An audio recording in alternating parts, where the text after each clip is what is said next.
So welcome, Zoom people, to this meeting. I can tell you that from the sound of the tables that you got a lot of new acquaintances and discussions, which is exactly what we wanted with this event. So we're happy about that. So now we continue with a little bit of a more like, what more do we know about these topics? We're kind of leaving the GMMP a little bit and going into missing perspectives, which is a topic that Luba Kasova, you could come up now.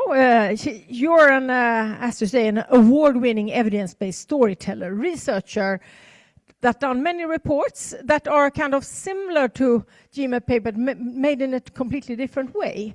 So that's why we thought it would be interesting to hear her story about why you engage in this and why it's important. And after that, we will also have Claudia Padovani, but I will present her when she comes. So you have 15 minutes, no more. No more. And hundreds of slides. But we sent out the slides, and we share them also on the Zoom. So the floor is yours. Brilliant. Thank you so much, Maria, and thank you, everyone, for having me here. It's a real privilege to be speaking to such a knowledgeable group of people who all feel passionate about gender equality. It's a rare treat for me, so thank you so much for having me. I'm going to speak about the missing perspectives that matter based on 4 reports called the Missing Perspective Series reports that I've authored from between 2020 and 2025. And one thing I should emphasize is based on these reports, I'm currently doing a PhD in University of Westminster, UK, but I'm actually a practitioner. Most of my life, I've worked as a researcher in media organizations. I headed up the audiences team for journalism at the BBC until 2012, then set up my own consultancy, and I've worked with different news organizations since, including The Guardian, Suspilne in Ukraine, Channel 4 News, etc. And so my perspective is broader in that sense, and everything we've done, and there is a whole team behind these reports, has been done with a view of providing solutions. So background to the 4 reports, as I said, there are 4 of them. The latest one is self-funded, and it was just published this week. It is about the Grammy, so I'm not going to go into it. It's too niche. But the 4 preceding ones were either fully or partly funded by the Gates Foundation. And the first one was commissioned ahead of 2020, 25 years of Beijing Declaration, and the brief was to understand to what extent progress had been made in the news for women.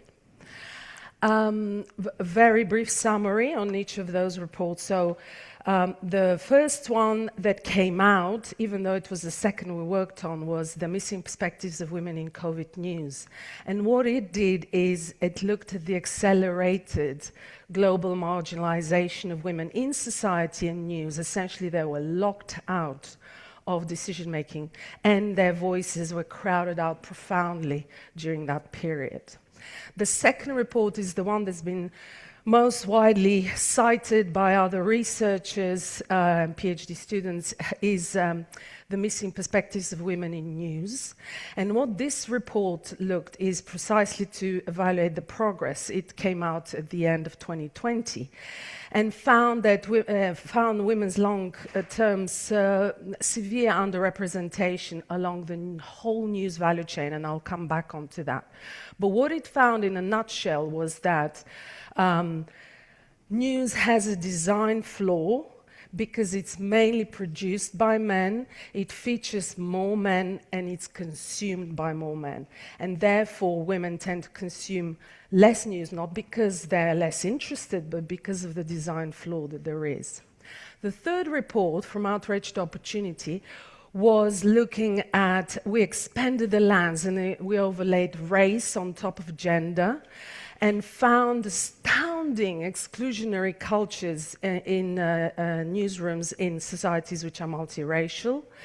And also we looked at high-profile beats and how many, what's the proportion of women in those beats, economics, politics, and foreign affairs, compared that to health. And again, we found incredible cultural exclusion.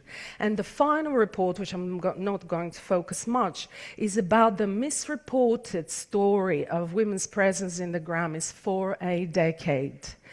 The news has regurgitated PR from the Recording Academy. Women are severely underrepresented in the Grammys, and we don't know about it. Well, we do, but it's not been reported. So, Maria asked me to make sure I cover methodology because we have such a research-heavy group here, so I'm going to do that. Across the reports, the 4 reports, we had 4 buckets of methodologies based on content analysis, qualitative research, quant analytics databases, and surveys. And it's a colossal work produced by many people, as I said, even though I'm the face of it here. So the countries that we focused on were both in the global south: India, Kenya, South Africa, Nigeria, the UK and the US. And what I must emphasize is despite the different cultural backdrop, we found unbelievably similar findings in all countries when it came to news. So cultural differences are not that important when it comes to news. We did a lot of portrayal analysis, reporters analysis, headlines, pronouns, and narrative analysis. In terms of qualitative, we looked at 14 case studies of excellence around the world, in-depth interviews, around 50 from all over the world, senior editors I interviewed, or leaders in editorial organizations, looked at 45 diversity reports, over 200 gender equality initiatives around the world, specifically news, which culminated in 506 references in the bibliography, and based on literature review of over 5,000 papers. Analytics, we looked at, the 3rd report contains a very unique, the only business case for gender equality that I've come across, which was produced by Richard Addy, also from ACAS. He's the co-founder of my consultancy. And he did analysis of global newspaper model. We also looked at multi-country databases. We analyzed more than 1,200 editorial roles from around the world. We looked at more than 1,600 news brands globally. And we analyzed content from GDELT's news database of more than 1 billion stories. So it's very robust. We also looked at a lot of surveys. So really robust, and I feel nothing but frustration how little I can share with you today, but if you're interested, please do come and speak with me. So this is not a puff piece, but one thing I do want to mention about the real-world impact that these reports achieved is that there are 114 solutions in them, which are tailored for journalists, for organizations, and for changing the system, and I really encourage you to look at them.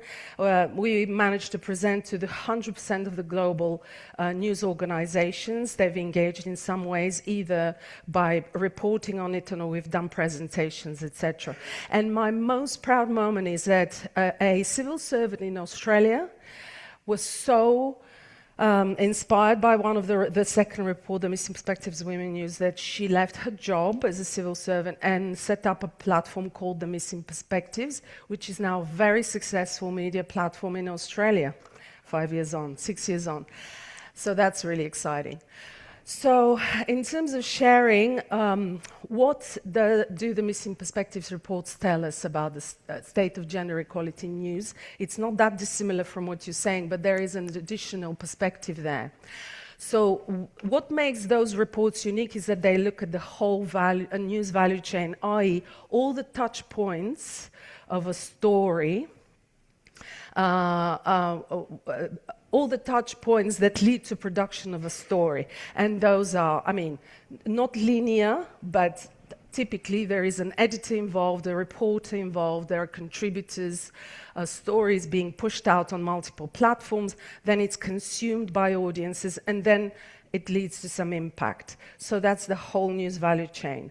And what the missing perspectives of women in news, in COVID news, and from Outrage Opportunity, they looked at the whole news value chain, and they assessed the relationship between different elements of this value chain with each other. And I'm going to skip the music one. And what we found, and that might be slightly contradictory to what Sarah said today, but what we found, we also looked at the context within which journalism operates to understand to what degree what journalism says is influenced by the socioeconomic, political, legal, and tech status quo. And what we found is that an absolutely pivotal element that influences the whole news value chain is social norms and biases that operate at societal, organizational, and individual level. And there are chapters about biases in all, and there are case studies of how to deal with them. So that's really, really important. And looking how the far-right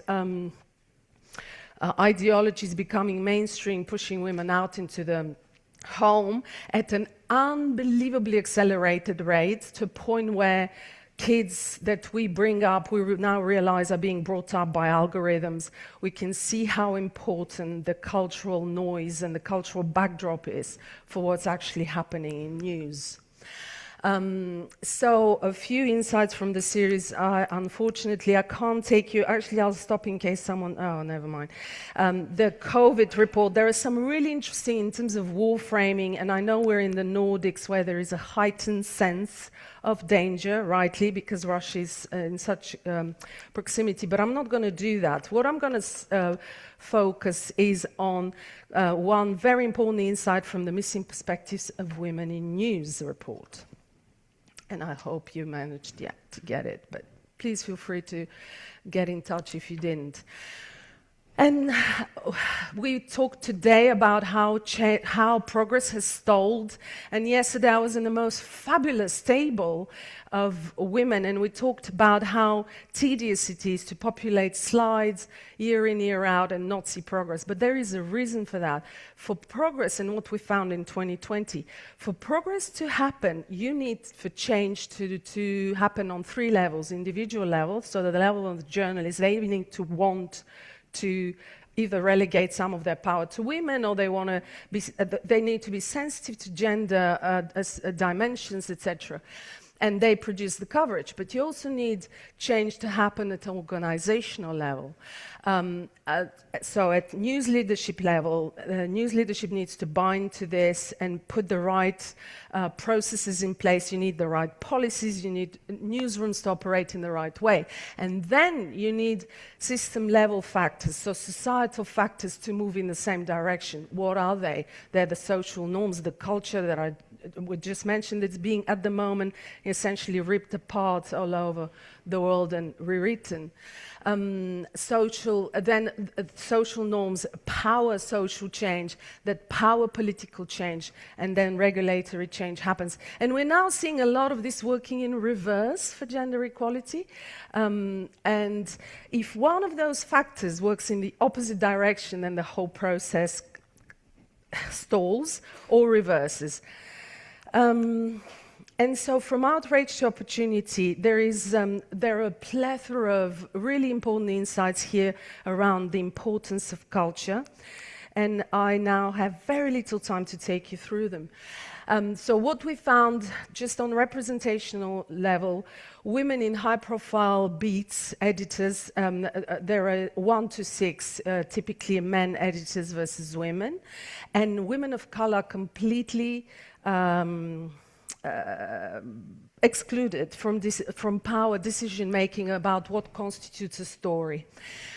But the inclusion problem is the one I wanted to chat with you, and perhaps that will be the last thing I mention, sadly, that Inclusion is a blind spot in the news industry and in the research industry. We do not measure how included, i.e., when a woman is part of an editorial team, how safe and comfortable she feels to put forward her idea without it being shot down.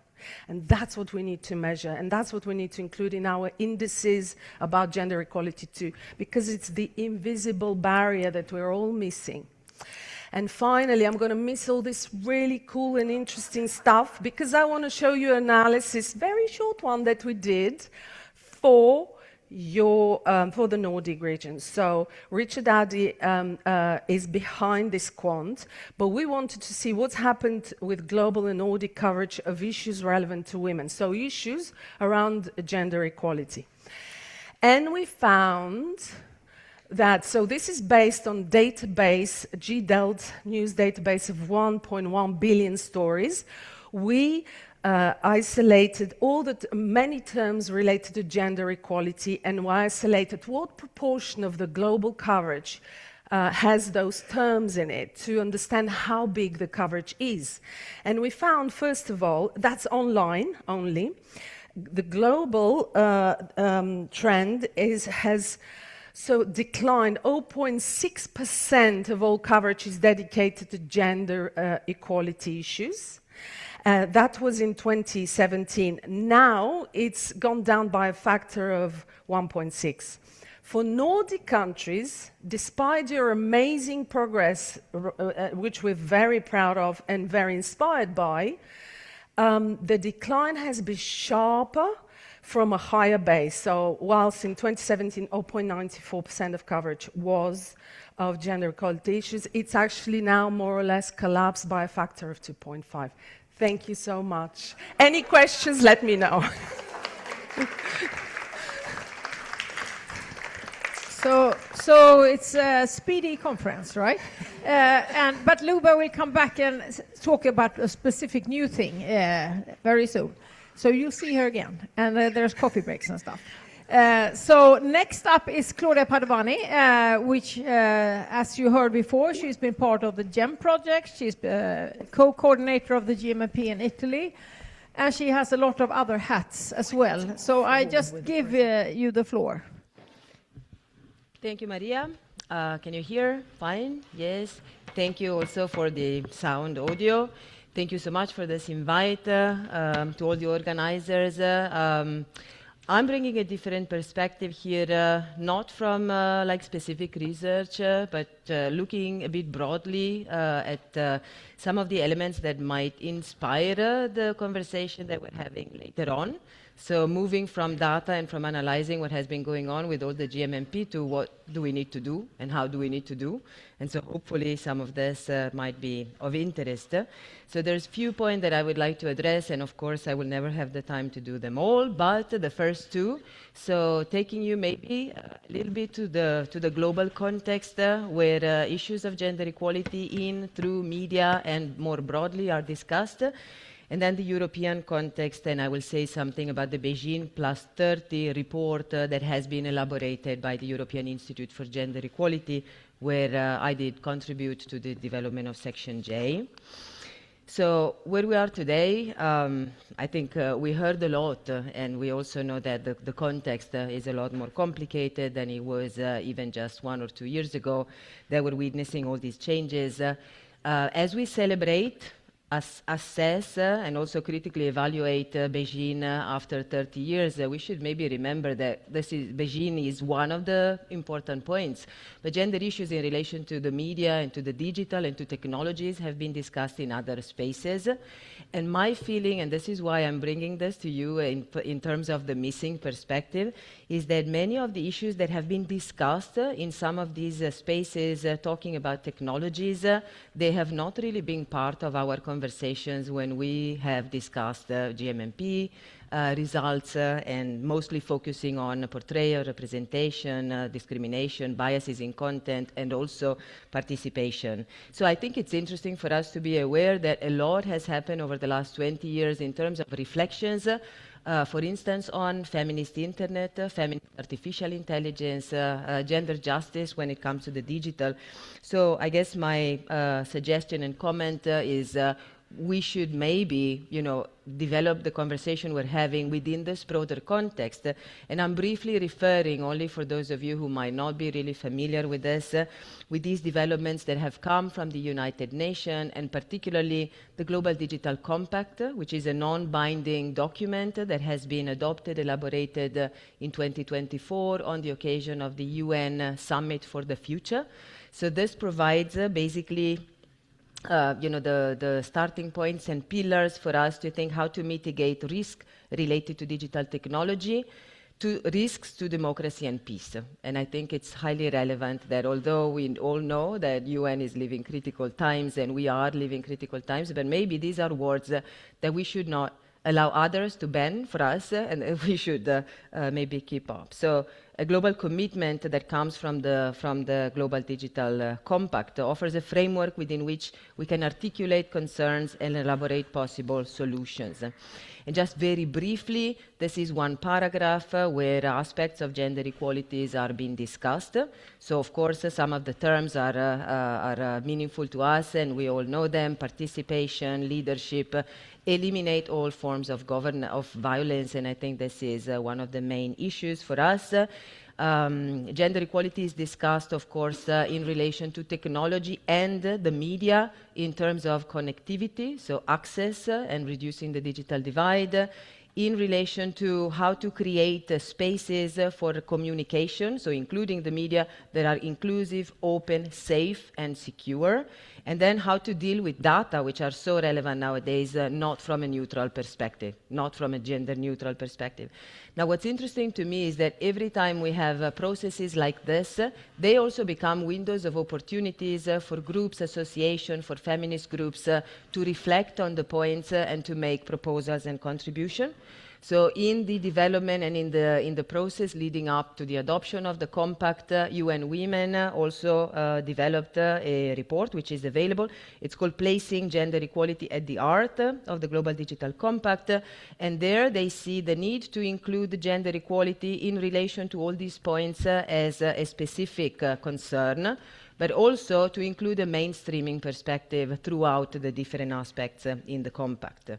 Interestingly, organization like the APC, Association for Progressive Communication, has produced a report whereby the whole point of inclusiveness, openness, and safety were reframed from feminist perspective. And I'm aware that WAC as well, so from Sarah and Rod, they've been elaborating recommendations on how to include intersectional perspective that you've been mentioning, entrepreneurship, where women should be leading some of these changes, and patriarchal portrayal. So to conclude on this, that seems to be very broad and maybe generic, but I am kind of inspired, and I would like to share with you this, which is a quote from the Declaration of Feminist Digital Justice that comes from Down and IT for Change, feminist organizations in 2023. And I think the quote is inviting us to think. So when we're looking at this new context, which is digital, it's emerging technologies, it's artificial intelligence, with all the challenges and the biases that are coming with this, and how we position our work as educators, as trainers, as researchers, as professionals, as media operators in this context that is emerging, they suggest there's a need for new sociality and repoliticize data and re-signify intelligence. So I think my question for us, for myself in the first place, is what does it mean for us to rethink, to repoliticize, and to reframe? So of course, all that we've been discussing, it's about the monitoring, the data that we need to have, more data, research is not enough, but then of course, taking this in the broader perspective of addressing some of the political issues. And I think my point is also to remember to myself and maybe also to the group that as we discuss gender equality in and through the media, we are also participating in a much broader effort to uphold and rethink and foster democracy in the current historical moment. In the same moment, the EIGE, European Institute for Gender Equality, is positioning itself. And if you go to their website, this is the cover of the report that has been elaborated for Beijing +30, the first quote you find is this: We live challenging times. Gender equality should be at the core of all of this. So how do we deal with Beijing 30 years after, taking into consideration that we're not living we're living very interesting time, but also very challenging. So very briefly through the report, I think just to give you a sense, I don't know how many of you had a chance to look at this report. This is the 6th report that EIGE has done in assessing the Beijing Platform across the 12 areas of concern, of which we are all focusing on Section J. The report includes, it looks at 2019, 2024, so it looks at some of the institutional developments that have happened over these few years, including, having for a period, not the current commission, but the previous commission, a commissioner for equality, task force on gender equality, units for gender equality within the different director general. So this is just to say how Europe has organized itself, strengthening the possibility for gender equality issues and concern to be raised. And at the same time, they have also worked on refining and strengthening the legal framework. And in here, maybe just to point one aspect that is of interest for all of us, particularly the professional, that the Commission in 2021 adopted a recommendation on the protection, safety and empowerment of journalists and other media professionals, which then translated into a directive, so a binding document on combating violence against women and acknowledging that women journalists, women politicians and women in the public space are particularly affected by all of this. Something interesting that is also highlighted in this review of the legal framework is recognition that fragmentation of the media sector, which spans through traditional media and digital platform, has led to diverse regulatory approaches across the member states. So even in the European context, it's very difficult to find common grounds in order to further develop appropriate policies. One other thing that is highlighted as a shortcoming 30 years after Beijing is that challenges persist in translating the policy goals from the documents that have been elaborated into tangible outcomes. And in particular, there's a very strong critique to the soft measures, self-regulatory measures that have been adopted mostly by media organizations, and there is a call for more robust frameworks, legal frameworks to be developed. And also there is a concern with the limited degree to which gender equality has been included in all the policy developments that relate to artificial intelligence and to the new technologies and the digital. And this is, I know that I don't have much time, but this is the way in which Section J, which is our point of discussion, has been elaborated in this report. And so this also reflects what are the interests and the concerns that come from the European Institute, and then it is reported to the European Commission. So the first point, fostering women's participation in decision-making in the media industry, is the only agreed upon set of indicators that the EU has been working with since 2013. And that was actually a result of a study that we did with Professor Karen Ross for the EIGE. So at the end of the study, looking at decision-making position across 27 countries in Europe, public and private, we came up with this proposal for indicators looking at women on top of media companies, women on boards, and policies adopted by the media companies. So this is there, and it has been monitored through time. But EIGE also recognized that maybe this is not enough, and this is what we heard also today, that we do have some progress. We heard about the Nordic countries, how they're doing. This is one element in the picture. The other element that is of great concern to the EIGE is safe and fair working conditions in media industries. And in this context, the report acknowledges the disproportionate amount of unpaid care work that women have to take on, poor working condition, atypical working patterns, irregular income, and weak social protections. So working conditions for women in media sectors are affected by multiple crises. And this is also something to take into consideration when we discuss, okay, how do we move on in order to make progress on the different areas that we have discussed. The third point is, of course, technology-driven gender-based violence. I think we are all aware of this, particularly when it relates to women in the public space, experiences of harassment, of aggressive interaction that tend to silence individual women, limit the freedom of the press and democratic dialogue. And so I think that it's interesting, just considering how the EU is paying attention to this issue. For us, good to know, because it means that there is an attentive position of the institutions in respect to this. The new Horizon call on democracy, there is a call with a deadline. I'm saying this for the researchers among us. It's open precisely focusing on gender-based violence, or actually violence against political activists, be them women or LGBTQ+. So there are some consortium that are being set up nowadays precisely to tackle this one point that certainly speak to journalists and to media professionals. And then, of course, there is the point of stereotypes, which is an ongoing issue, but it becomes even more of concern when we are dealing with artificial intelligence, developments of emerging technologies, and the new context. I'm skipping this aware of time. The report also includes a set of recommendations. Now, one thing that is interesting to me is that the recommendations are not specifically speaking to the 12 areas. So there is no specific recommendation for Section J. And that is for us maybe to reflect upon. But some of the recommendations that deal with political participation, parity in democracy, accountability, they might be relevant. And I think some of the recommendations, maybe they're not so new. I mean, we're still restating a lot of things that we've been discussing over the years, but we restate these in a new context. So just to remind that AGE is inviting EU to maintain gender equality and mainstreaming gender equality. And this is precisely because we might have seen that not necessarily the far-right emergence is producing a backlash, but in many contexts this is happening.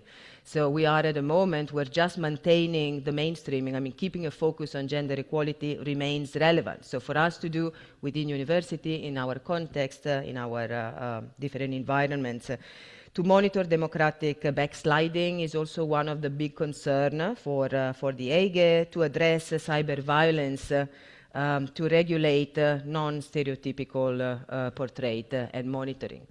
And I think I would like to conclude, 0 time, yes. So I leave the questions with you, but I think I wonder, because we have not really addressed many of these issues over the years when we've been discussing GMMP.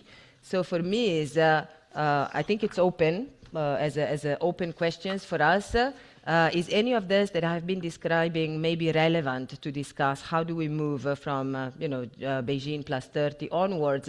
But also maybe even in this perspective that comes from the AGE, there is something missing that comes from our practice and our experience, and we might make suggestions.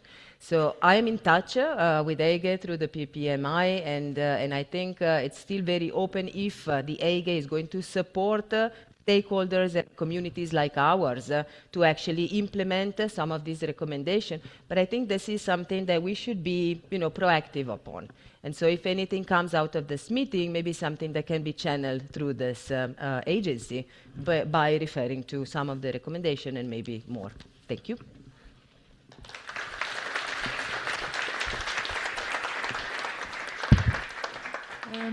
Thank you very much, Claudia and Luba. I'm not even going to try and pretend that there is room for questions, because there isn't. But now we've been focusing on data and research, on the people in the ivory tower.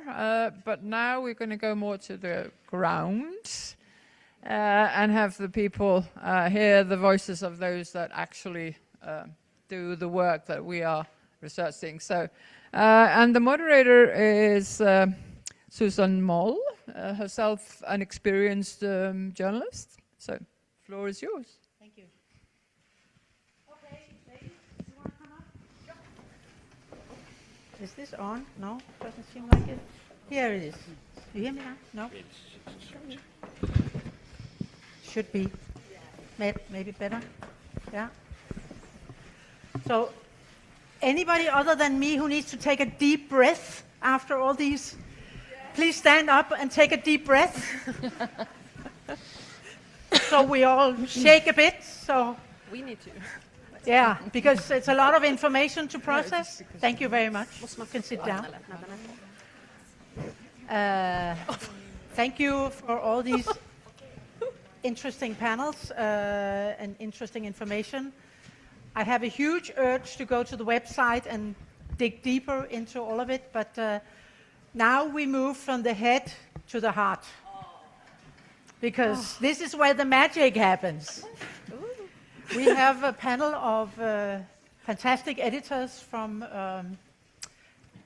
Scandinavia, the Nordic country, the high north, and you're very welcome. And as mentioned, I used to be an editor here in Denmark, but for the last 10 years I've worked internationally with a lot of different crazy projects. So yeah, I've moved away from being specifically engaged in this discussion, and I try to curb my pessimism, seeing the numbers yet again, but maybe we have some solutions here on the panel.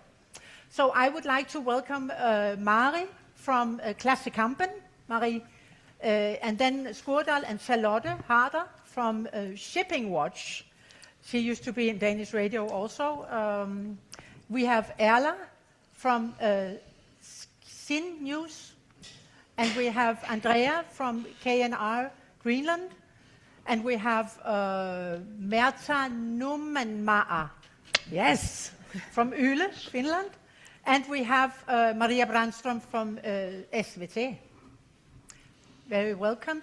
As you have seen, we have Andrea from KNR, and she has specifically asked, and I think it's very appropriate, for her to address the elephant in the room right now, which is, what's it like to be a journalist in Greenland? So we deviate a little bit from the gender equality topic and ask Andrea to tell us what it's like to be a journalist in Greenland at the moment.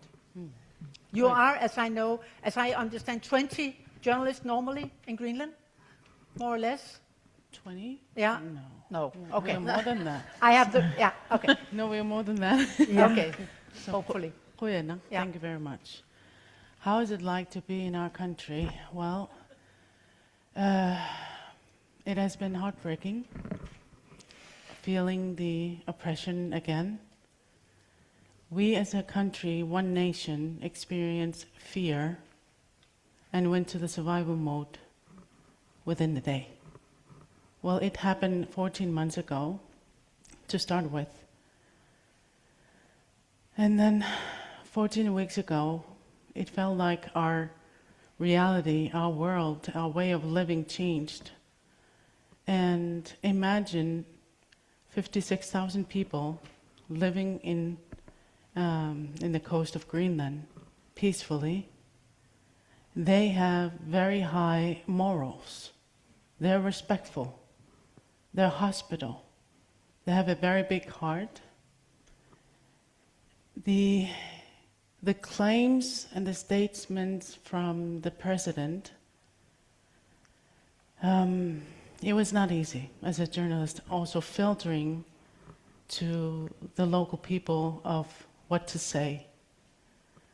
As a mother, as a journalist, we had to step back. The foreign journalists, what they do is invading our city. More than 70 medias came to our city, and without the parents' consent, asking the children of what they think of the statement of the president. Children were heard saying that they will die within 3 minutes. That was the future of Greenland. So in their thoughts, they have this fear of doomsday. The elders are relying on 2 medias because they don't understand English news. That was heartbreaking. That was horrible. We got emails, phone calls,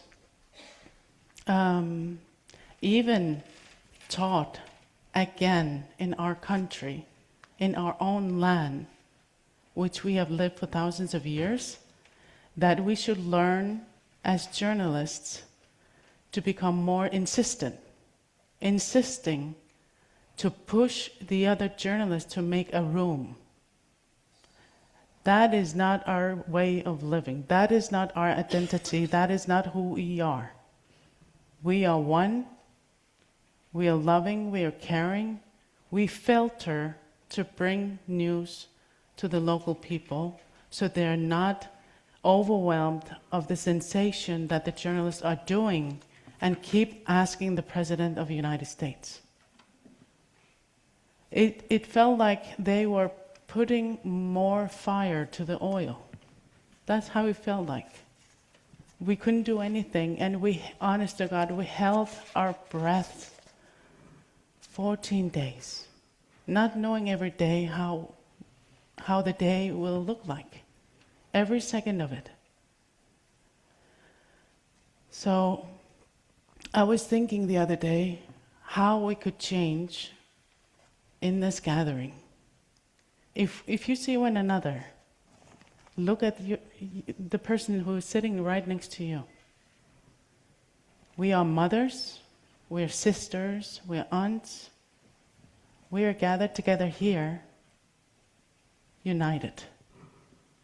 How can we spiritualize this media, these journalists, even more? Because we are the mirrors of the society. And then imagine if, whenever we wake up in the morning, what will you say to your child, your junior youth, your youth, about the day? A whole new day. Will you bring about the calamities, the oppression, the war that is happening around the world? I would not. Imagine the distress the child will experience from the morning.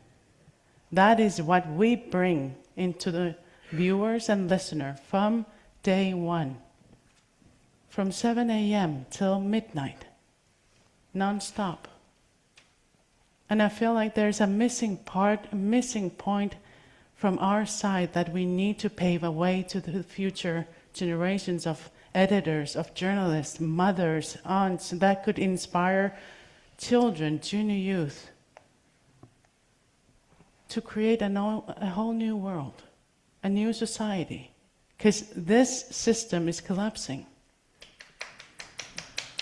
Thank you.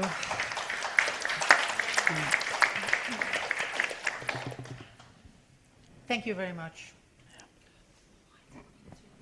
No? Okay. No. Do you have anything more? Yeah, I'm just hoping that whenever this happens around the world, as journalists, as working for the media, pause for a second. Think before action. Otherwise, what we have felt all of these days, for seconds and weeks, it felt like being stumbled over again.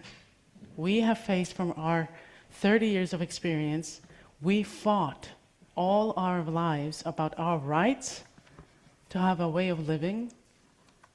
As Inuit people, we always fought to keep our language, our culture, our identity. And then beside of this thing, carrying this around, so we are familiar of oppression and being stumbled upon. Pave the way to more a society that is based on spirituality, morals, respectful about that is good that is happening within the world. We are one, we are human beings. We are diverse.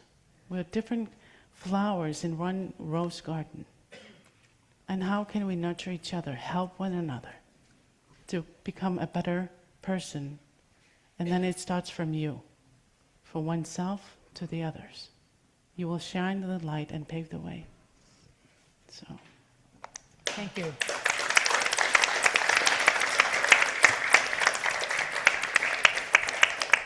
I'm sorry, but as you know, we're under a time schedule here, so I will have to move on. It's also important for me that we have some time to take questions from the floor. So we will have a round now where I ask everybody what's the status of your newsroom and what do you see as improvements and what is lacking. So, and it's hard to come after Andrea, but Yeah. Maria, I think if I go like this, it's more democratic, but please don't pick up this. This was very powerful, I think, for all of us, but tell us, have a switch and tell us what it's like in your newsroom in Umeå. There's so much to say. Thank you for telling us this also. But yes, I work in Umeå and for the local news station called SVT Västerbotten. And I am happy to be here. I'm happy to say that we are not going to be pessimistic. You know, we can make a change. Last year on our online news, we had 51% women being interviewed. So the women are dominating the news on SVT Västerbotten, which is amazing. And I have to like pinch my arm and just like, you can do it.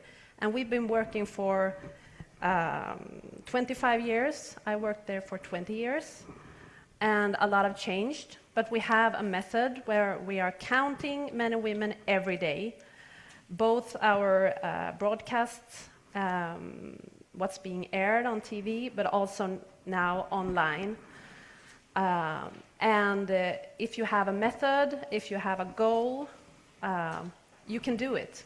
And a lot of has changed, but there has been better and better and better numbers. So that's how we're working. And we're also doing, because some critics, at least a few years ago, said, okay, you're counting, you can count, interview women on the street for 2 seconds, and then you interview a man for 30 minutes, and is that the same? No. You also have to do like deeper studies, and we do that. Do we interview women as experts or as private individuals? In what role are we interviewing people? But we can see that when we are always looking for women on the street, we are also looking for women when we are doing our research, when we are calling our experts, and so on. So if you put on the gender glasses on the street, you will have them on also in all kinds of aspects when you're looking for experts. So you can do it, and we have done it, and we have a majority of women in the news. So it's possible. Thank you. Yeah. We can do it. Merta, at Yle, you personally have a specific task about going around the language, right? Can you explain a bit about I don't know, I somehow became the expert of women's representation in the media after writing a thesis at University of Helsinki. I got help from Jonita here today. So I think a lot about gender neutral language. That's something I think about a lot. Of course, also counting women and men in the media, but also comparing how they are interviewed, how they are portrayed in pictures, for example, and so on. We also actually use AI for this. We've stopped counting manually, and we have an AI tool that we copy-paste our articles into, and then the bot tell us which genders are being interviewed and in what role and so on. So that's, of course, quite nice because we have time for other things. For example, we've collected female experts, for example, in a document, which makes it easier, of course, to interview female experts. And sometimes we even write in the document that this person might be difficult to get to agree to an interview, but she will do it. You just have to pet talk her, and so on. So yeah, we're optimistic as well at Yle. Has the use of AI resulted in any cuts, job cuts, or has it just been accepted as a help, an assistant? Not really. We've had massive cuts at Yle due to less funds from the government. But that was kind of before AI, so now no cuts in the journalistic work. In the admin team, there's been some cuts due to AI. Okay. Andrea, you told me that you have actually more women than men in your newsroom. Yeah. And what is the effect of that? Yeah, we have the opposite effect on the media, because there are, in my department, we have 6 women and 2 men. And the subjects that are brought to the listeners on the radio, on the national radio, that is quite feminine. And then sometimes we'll get some phone calls from men complaining about our subjects. So yeah, we have the other way around. So we have lots and lots of women and few men working on the national radio. So. And that also reflects in the topics. And Right. Okay. Right. Mm-hmm. Mm-hmm. Ella, you wrote me that you have over the past 15 years seen a subtle but yet again significant change. What is the change in your newsroom? Well, when I started... From Iceland, sorry. Yeah, from Iceland. When I started in journalism 15 years ago, I could see that the men were working late hours during the evening and landing the front page, you know. And I was like, okay, I have to get into this fight if I'm going to be one of the best. So I was newly divorced with 3 kids, so every other week when the kids were with their dad, I worked till 10 in the evening. And this was the way to do it, and then go to the bar and like connecting to the stars in the newsroom. This has changed because the younger men, they also have to pick up their kids at the kindergarten, 5 o'clock and 4 o'clock, 5 o'clock, and they take sick days with their kids and parental leave for 4 months or so. So it's not only the women that are like inconvenient because they have to take a parental leave. So that has changed. I think the situation for women and men in journalism has gotten more even. And now it's not that cool any longer to be like during the night, you just finish your story before 5. And surprisingly, you can do it when you have to pick up your kid. So, but then I think because we have a gender balance in the newsroom, I have been the editor-in-chief the past 5 years. We have gender balance in the management. The CEO at Scene is a woman. So it looks good, you know. It's like, wow, are we there yet? But then I've been wondering today when I was listening to you guys, so much interesting stuff going on here. And I was wondering, well, maybe journalism is a little bit like conservative field. You think? Yeah. It's like you have to act a little bit like a man, like I did 15 years ago. Well, we don't do it any longer during the night and taking long hours, but I think we are sometimes women, and some men also, especially younger generation, trying to be a little bit harder and cooler and nothing touches us. You maybe do a very hard story during the day and maybe you're just exhausted after it and you don't say it, you just act cool maybe. So I think that we have to be like more feminine during the day, the work day, and I've tried to push the women in my newsroom up because emotional intelligence is so important in journalism. You get people to talk to you, you get human, juicy stories. So we are supposed to like bring it up, not press it down. So I think that we have to change that. You have to have like space to be a woman, not acting like a man, just be the hell of a woman, and you'll be a better journalist, I think. So I think that's the next task for us in Iceland, to go all the way with that. Yeah. And to actually stand on your 2 feet as a woman. Yeah. Not only as one of the guys and... No. Oh, okay. And the guys are also, you know, the younger generation is also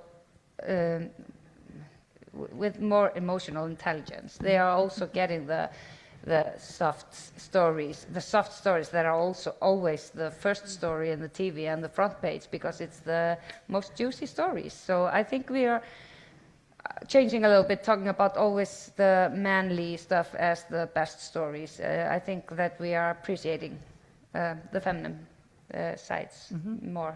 Yeah. Okay. I hope so.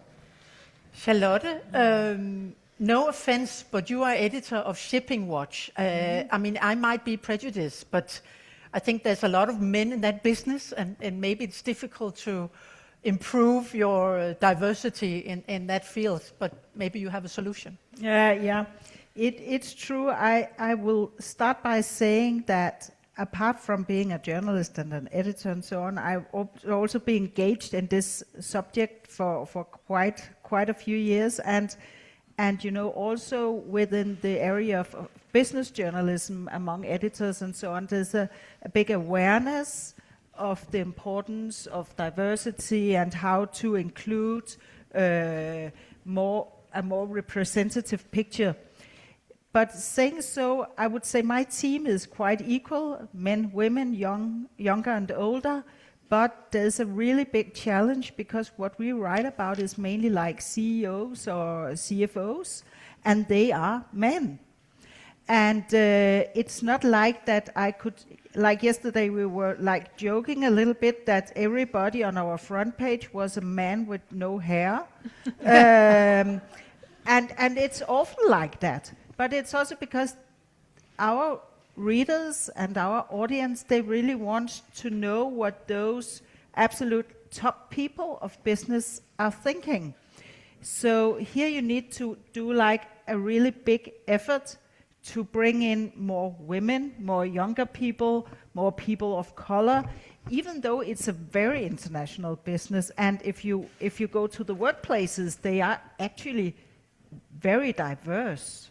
It's just that top management, it's sort of lagging behind. So one solution is to do interview with people who is on their way with their career, because then you can have more voices and more different people because they are out there. But it is a challenge because, of course, our readers want a story of the CEO. So you have to put a focus on the next gen or something. That's one way to do it, or you have to really be creative in saying, okay, we would like to, okay, now this CEO says that this is a difficult market. Could we find somebody who also have a knowledge about this, who is a woman or another age or something? But that is also difficult because people doing analysis in banking and so on of the big companies, these are male too. Very few women, and the women who are there, they are not necessarily keen to speak. But there was this Nina Smith thing. There was a professor who, much to her surprise, found out that CEOs who have daughters actually are empowering women as leaders. Could you touch upon that in your media, or is that also a bit too feminine? Or we could, and actually there's also right now in the making a series of portraits of women on their way, not only in shipping but in all the business areas that we cover. So it's not like there's no attention, but here it's also a steep curve, I think, because in the everyday, we want to know about which company did buy another company and so on. So this is also of interest, but it's an important challenge, and we do also have the tools to see the numbers, how many male and female sources do we speak to, and so on. Yeah. Mari, at Klassekampen, you've also seen some developments, right? In Norway. In Norway, yes, and I think that it's fun to listen to you because this is how every or economic coverage was just a few decades ago. So I think that we have to recognize that we have come a long way, actually, that in most fields of society there are more women, politics, big institutions and so on. But I think that, as we touched upon earlier, there are some trends that are not covered when you just monitor the medias. And that is that, I mean, in Norway, lots of the editors-in-chief are now female, are women, and the newsrooms, they are unionized. We have maternity and paternity leave. I mean, if someone wanted to go out drinking and writing hours all along, it would be really, really expensive doing the networking that men did in the earlier days. So everything has changed in a way in the newsrooms. But now you see the money is going away from the news institutions. And we are challenged by these new outlets from I mean, TikTok, the algorithm stuff that is coming. And we all saw the Donald Trump inauguration with all those men behind him. I mean, men are in total control of the new big tech. They are dominating totally the new podcast world and the YouTube world. And you are not monitoring this. But they are taking all the money from the news organizations. They are threatening the national broadcast organizations, just wanting to push them out. And they have really big support from the right-wing parties. So I think we are going into sort of like a funding crisis. The Nordic countries, it's better off. Still, we have public funding of media outlets, we have public broadcast and so on. But if you see the rest of the world, one of the biggest threats to medias these days is economy. So all the money from advertising is going somewhere else, and it's going into the pockets of the 7 biggest companies in the world. And so I think that we have to change focus a bit when we look at what we have, because while we have been doing everything we can in the newsroom, trying to write more about reproductive rights and so on, something else has been happening, and they are now entering our children's phones and taking up all their time. So they don't. I think it was Luba who said that they don't learn the world that we have created in a way. They are getting their cultural influences from somewhere else. And in a way, I think that what Andrea was saying, that we should try to, maintain some kind of normality for our kids. I'm not that kind of mother. I wake them up early and say, something's happened in the world. Come watch TV. Totally traumatizing. But I've also been really preoccupied with the American news situation. And what is stopping there is local news. Local news has failed, and people are instead looking at they are consuming more news than ever. It's just on different platforms. So what is happening is that they stop caring about, they don't even know what is happening in their own communities almost. But what they know is that they tap into the cultural wars of the far right, and that is what they are engaging in a way. So I think that you have a good point in that we actually have to cultivate the close, the local normality, because the opposite of Trump's world in a way is normality and normal life, a normal situation where normality exists and you have ways to do things, democracy. If someone wants to complain about something, they go there. But in this heightened, the heated debates on the internet, the normality is lost. So I think we both have to have a focus now on the big structures, but also on maintaining some kind of just caring for our local communities. One of my biggest fears is that this anti-woke movement in the US will sort of, within a couple of years, transpire here also. And you were mentioning yesterday about women when they write opinion pieces in your newspaper, that they are getting more attacks than when they're just writing normal news, right? I think that's one trend that is in the media. It's not so dominant in my newspaper, but it is in most of the news outlets, that you have to have like a profiled person who says, I think this, I think that, with a face and on all platforms and so on. And especially if you are a woman of color or a Muslim or something, then I mean that's totally, you get so much hate and everything.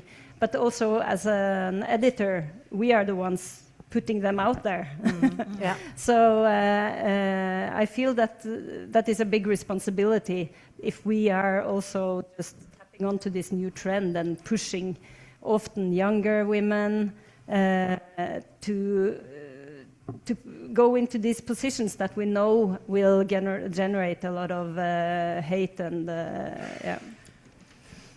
Thank you.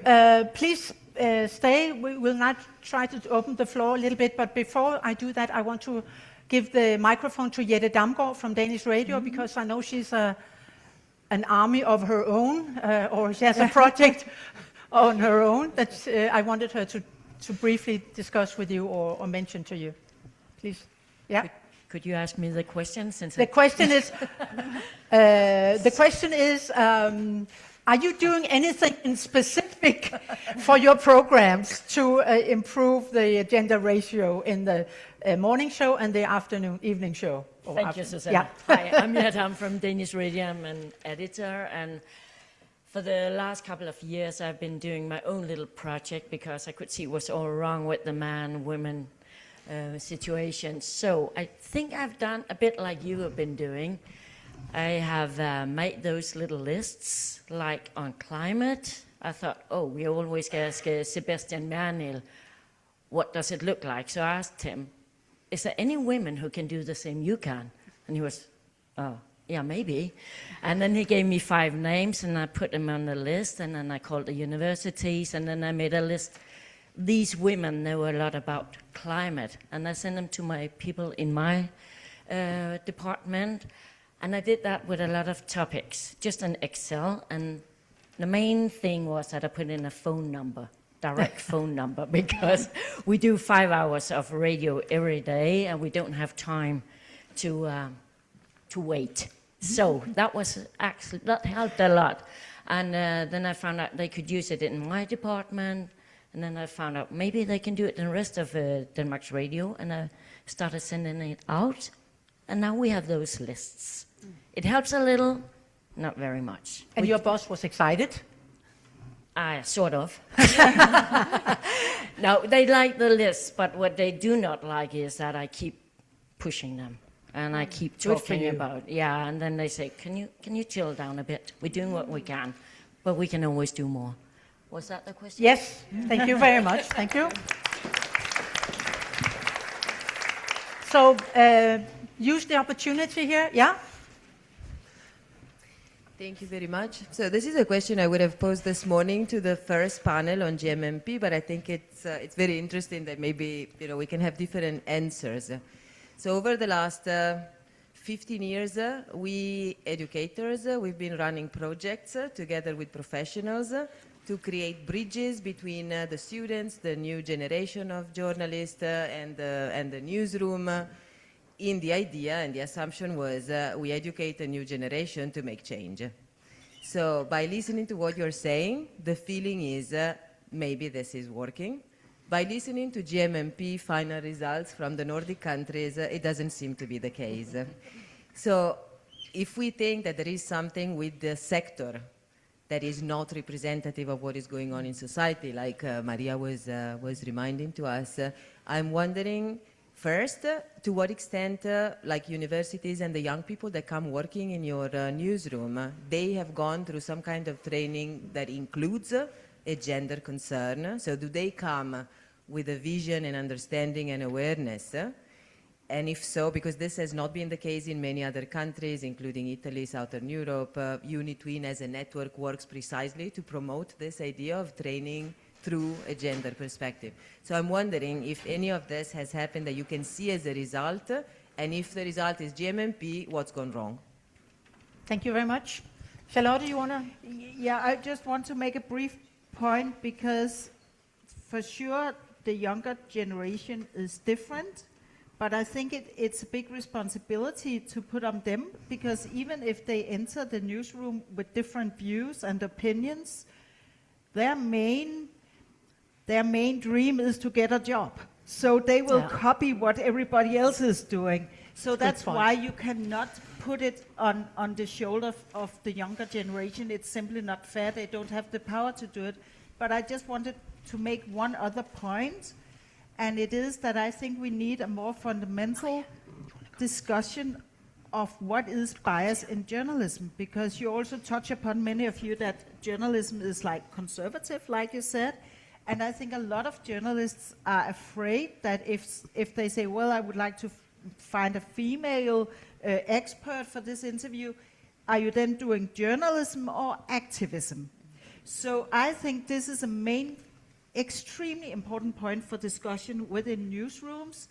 Are we actually being sort of old-time activists by duplicating the society as it is, was, whatever?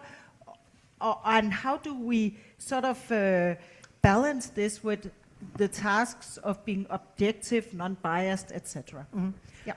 Maria, do you want to have a short comment? Yeah, I'm just, as an editor, you have to listen to the bosses, of course, what's important for them. And I think that for Swedish television, one of the big questions now is trying to reach 20 to 40-year-olds.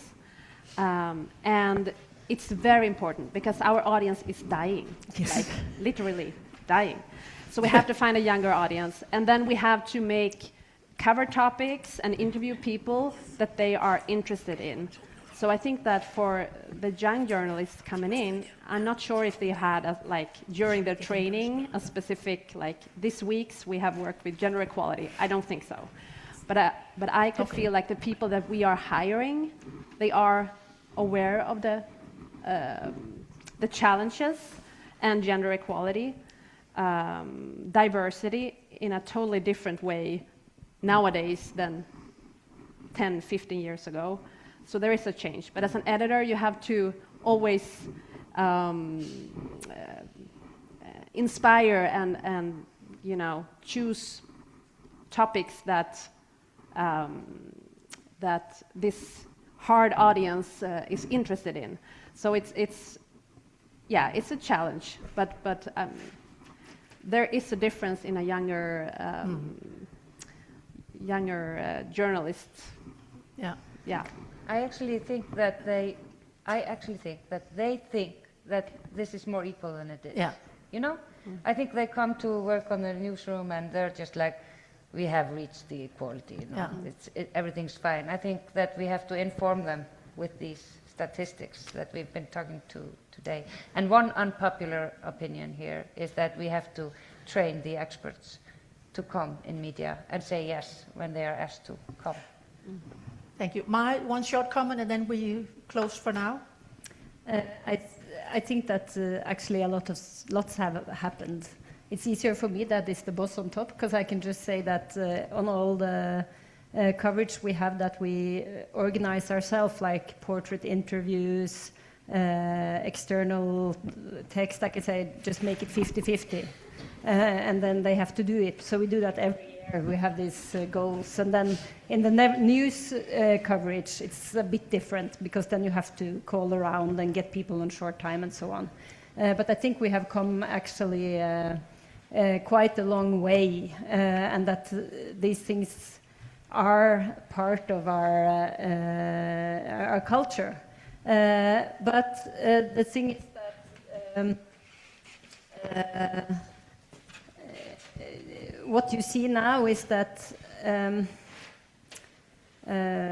what did you say? I was supposed to grab onto something you said. Oh. Yes, it was that some of the old problems that we had are still there. I mean, a woman who becomes a leader somewhere, she will meet this kind of sophisticated bullying from men in the newsroom that are questioning her authority. So I think that even though we are doing a lot, we have to still focus and support women that are in positions, and also when they meet the sources and so on, they can also be undermined. So lots have happened, but some of the problems are still the same. Thank you very much. Give this panel a big hand.